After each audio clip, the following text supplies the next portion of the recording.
कभी मिरर में देख के ऐसा लगा है कि कुछ तो मिसिंग है? तुम बुरे नहीं लगते पर उतने अच्छे भी नहीं जितने लगने चाहिए। अगर मैं बोलूं तुम्हारे लुक्स का डिसीजन तुम्हारा फेस नहीं तुम्हारा ब्रेन करता है। और सबसे शॉकिंग बात यह है कि वही ब्रेन हर दिन तुम्हें कम अट्रैक्टिव दिखाता है बिना तुम्हें पता चले। तुम्हें लगता है कि तुम एवरेज दिखते हो, शायद तुम गलत हो, क्योंकि ये साइकोलॉजी कहती है इंसान अपना असली फेस कभी देख ही नहीं पाता। इसलिए अगर दो लोग एक ही फेस को देखें तो वो अलग अलग आंसर दे सकते हैं। एक बोल सकता है डैम ब्रो कितना अट्रैक्टिव है, और दूसरा वही बोल सकता है कि ये तो नॉर्मल है। पर ऐसा क्यों होता है? आंसर एक हिडन साइकोलॉजी फिल्टर के अंदर छुपा है।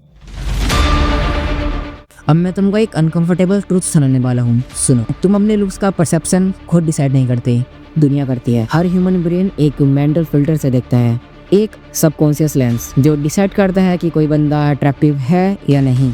बट ये लेंस फेयर नहीं है, ये बेस्ड है। और ये बेस सिर्फ तुम्हारे फेस से नहीं, तुम्हारे कॉन्फिडेंस, तुम्हारी वायु, तुम्हारी एनर्जी से ट्रिगर होते हैं। यही रीजन है कि दो लोग सेम फीचर्स के साथ भी अलग अलग दिखते हैं। एक बंदा हैंडसम लगता है और दूसरा एवरेज, बिकॉज एक बंदा समझता है साइकोलॉजी बिहाइंड लुक्स।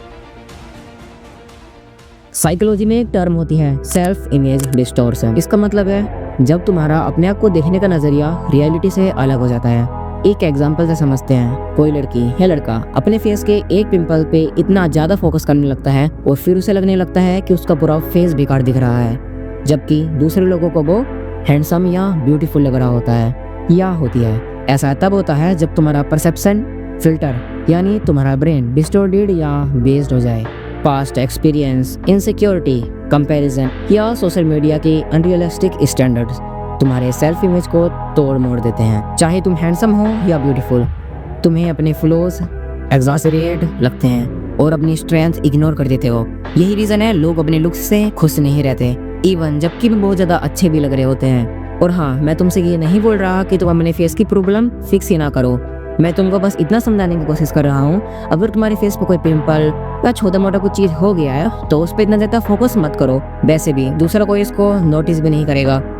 और वैसे भी जब तुम अपने आप को मिरर में देखते हो, तुम अपने आप को स्टैटिक फॉर्म में देखते हो, बिना इमोशन के, बिना एक्सप्रेशन के। और जब तुम रियल लाइफ में होते हो तो लोग तुम्हें मोशन में देखते हैं, तुम्हारे एक्सप्रेशन, तुम कैसे बात कर रहे हो, तुम कैसे अपने पल के झपका रहे हो, सब चीज। और यही चीज तुम्हारा अट्रैक्टिवनेस डिसाइड करता है, ना कि वे छोटी छोटी चीजें। अच्छा, मैं तुमसे एक सवाल पूछता हूँ, तुम्हारा ब्रेन क्या करता है जब तुम अपने आप को एवरेज समझकर उठते हो? वो धीरे धीरे तुम्हारा पोस्चर, टोन और एनर्जी को प्रोग्राम करता है। तुम्हारी साइकोलॉजी तुम्हारी बायोलॉजी बन जाती है। This is called self image loop. जितना ज्यादा तुम अपने लुक्स पे डाउट करते हो, भी उतने ज्यादा अनकॉन्शियसली बेकार होते जाते हैं। तुम्हारा बॉडी लैंग्वेज श्रिंक हो जाता है, तुम्हारा डोपामिन गिर जाता है और तुम्हारा फेस धीरे धीरे डल लगने लगता है। मतलब तुम अपने आप ही अपने अट्रैक्टिवनेस को डिस्ट्रॉय कर रहे हो। बट वेट, इसका रिवर्स भी तो हो सकता है। जैसे तुम्हारा ब्रेन तुम्हारे लुक्स को डिस्ट्रॉय कर सकता है, क्या वो वैसे ही तुम्हारे लुक्स को इनहांस कर सकता है? हाँ, और यही है वो सीक्रेट जहां से तुम्हारा ट्रांसफॉर्मेशन स्टार्ट होता है। देखो गाइस, तुम्हारा फेस एक फिक्स्ड डिजाइन नहीं है, it's a reflection of your internal state.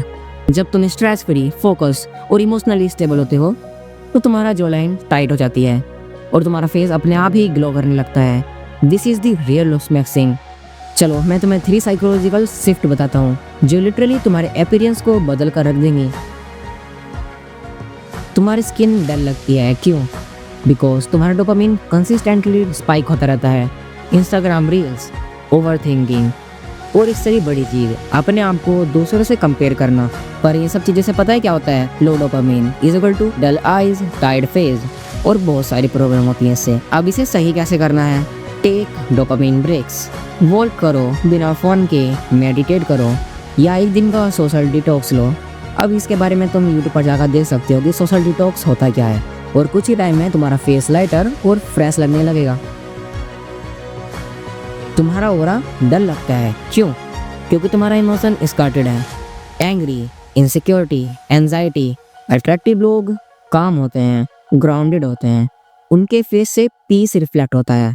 इसके लिए तुम ये कर सकते हो, हर दिन 5 मिनट्स न्यूट्रल फेस प्रैक्टिस करो। ना स्माइल और ना ही स्ट्रेस, जस्ट ऑब्जर्व। इससे क्या होगा? तुम्हारा फेस नेचुरल बैलेंस को सीखेगा।